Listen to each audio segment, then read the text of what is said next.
Hey y'all, Melissa here at BradleyAcresDesign. Today I'm going to show you a different way to do lampshades for your mini table lamps.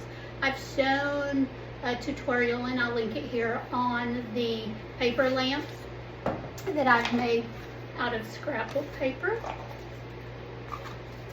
You're going to need some lampshades. I found these at an estate sale, and I cut out the clippy thing that attaches to the light bulb.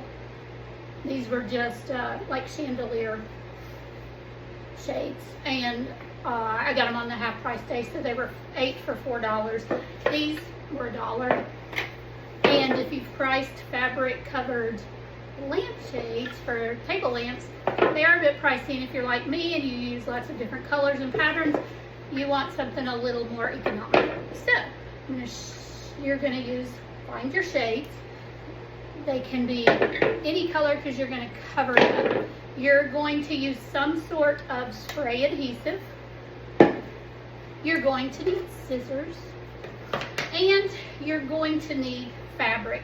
This fabric was actually a sample at an interior designer's estate sale, and while I love the koi and wish I could keep it, I don't have a lot, so I needed something, and I really liked the free-flowing abstract of whatever is swimming with the koi. So this is Calico Spices in the Aegean color, or it might be Aegean.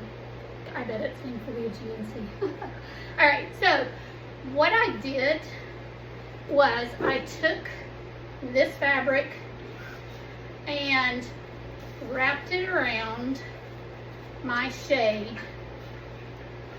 You could do this with paper if you prefer, or just a piece of muslin, you know, just something to get a pattern. And I had to kind of play with it so that it would line up. And then basically, once I got it so that it was laying flat all the way around, and it took some maneuvering, you could hold it like that. I trimmed along here and just cut, leaving, I think I've left maybe an inch, yeah, I think it was just about an inch that I left excess so that I can do that. But since I have already done that, I do have my pattern. So I'm just going to use my pattern, and I'm going to see what part I want to use. And like I said, I really like the koi, so I may keep him for something. So I'm going to go kind of over on this side, and all I'm going to do is just lay it on there. And because I don't need a finished edge, if it's not exact, it's not that big of a deal. So I'm not even pinning it down. If you've done any sewing, you know the key to making some patterns work is to pin it down. This fabric was $35 a yard, if you were curious. And like I said, it was an interior design house. His house was very mid-century modern, but a lot of his supplies, you could tell he must have done a little bit more traditional design work because of the supplies that he had on hand that he would have used with his customers. So, all right, so I have my 2 fabric pieces. And now what I'm going to do, you're not going to see this part because I got to go outside and do it because this stuff stinks, powerful. I'm going to use a face mask and gloves, but I'm going to coat these and spray these. Just follow whatever directions are on your spray adhesive, and I'll be back. Okay, I'm back, and I have sprayed, you can kind of see, maybe, I don't know. I had sprayed both of mine. One thing I didn't tell you You're gonna need some sort of tacky glue too, or you could use hot glue, but I find that it doesn't have a smooth finish. And to get a smooth finish, I have to burn my fingers. Yes, I could use low temp, but so anyway, and this is just a little tip. All of my glues have a thumbtack in, as opposed to the tape that they have, because this will keep the hole from drying up. So that'll be the last step.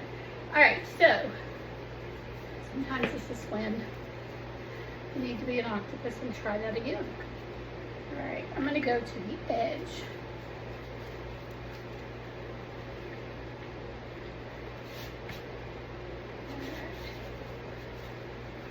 Looks like we have 6. All right, so you're gonna have a little overlap. We'll worry about that at the end. And I'm just smoothing it down, and I found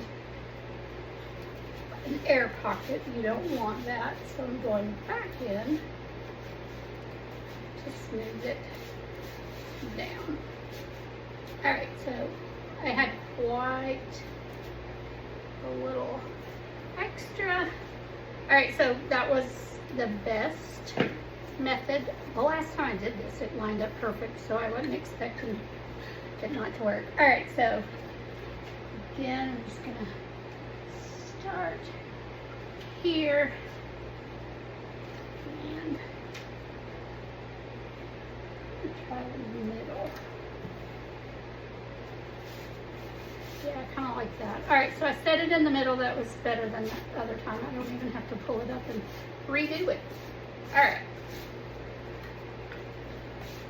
And yes, I'm wearing gloves because this stuff is sticky.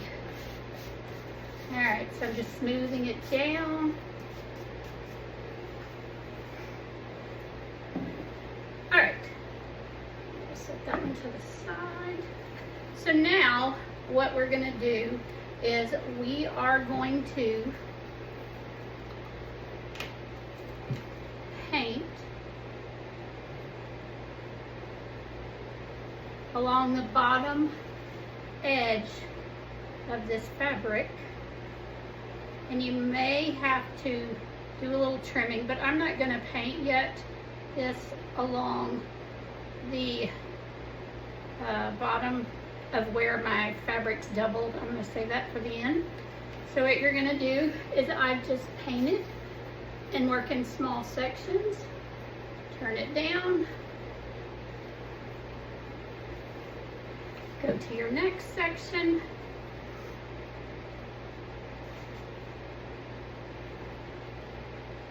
And my handy dandy mat is down because if it gets a lot of glue on it, it's no big deal.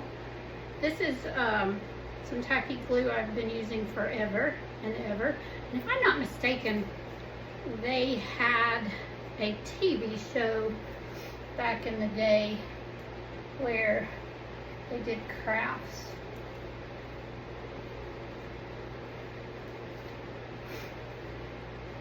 You'll have to excuse me, my sniffles. I was trying to figure out yesterday why I had a headache, and somebody else mentioned on Facebook that they had a headache and what was blooming, and then I was like, oh.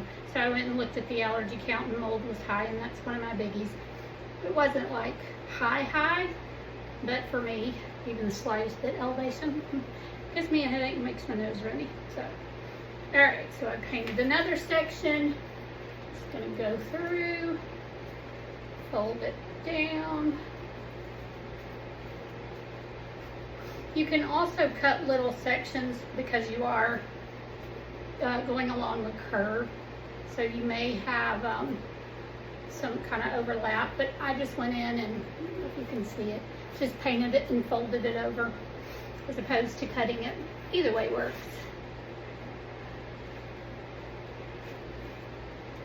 All right, and I'm almost done with that. Last little bit.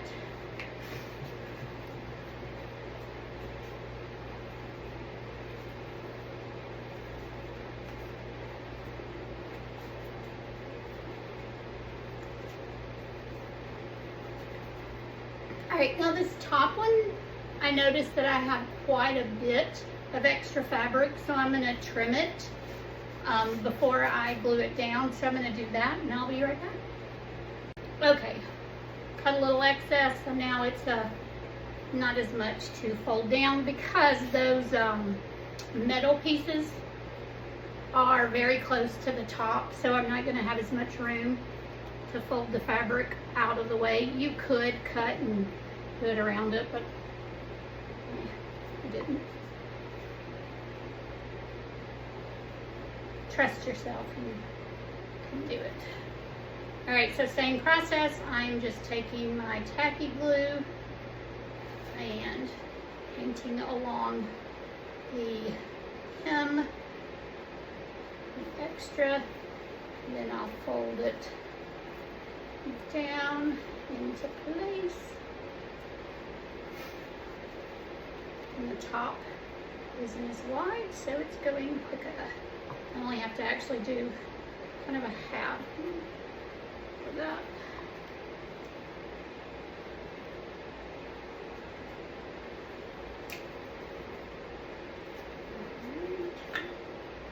And I still have my little edge, and that's okay. We're going to take care of that now. And I gotta trim that out of the way of that metal piece. And then I think. Alright, so you're not going to want to have a triangle. You kind of want it to match up somehow. And so basically I'm finding where, I'm just feeling for where the edge was. And then I'm going to cut straight down. If it's not straight, it's not a big deal. I am going to fold it. So there's my cut. And it doesn't match up perfect, but you know, you can always turn that so that it's not that big of a deal. And again with the tacky glue, a little bit more so I kind of glide. And you're gonna want to make sure on this hem that I'm adding the glue to that you smooth it out because you don't want any lumps. So I am brushing it out, whereas before I just kind of plopped it on. And I'm going to go ahead and add it to the hem so that I can kind of do all of this at once. Alright, so I'm going to take this first and create a neat little fold, and because I have that glue on there, it's doing it pretty easy.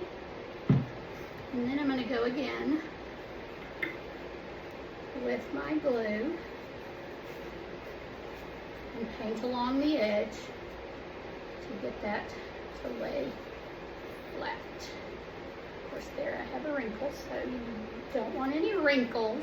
There are some books out there. I have a couple on my Amazon Kindle, on my phone, or my iPad, wherever I want to read it, on how to make lampshades. And even though they are the full-size lamps, you can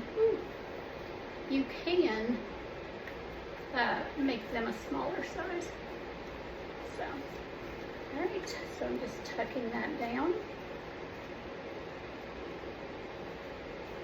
You don't want any frayed edges, so make sure you don't have any.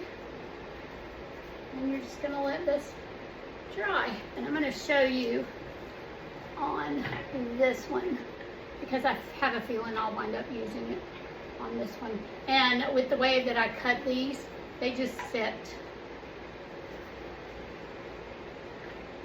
on there. And there you go.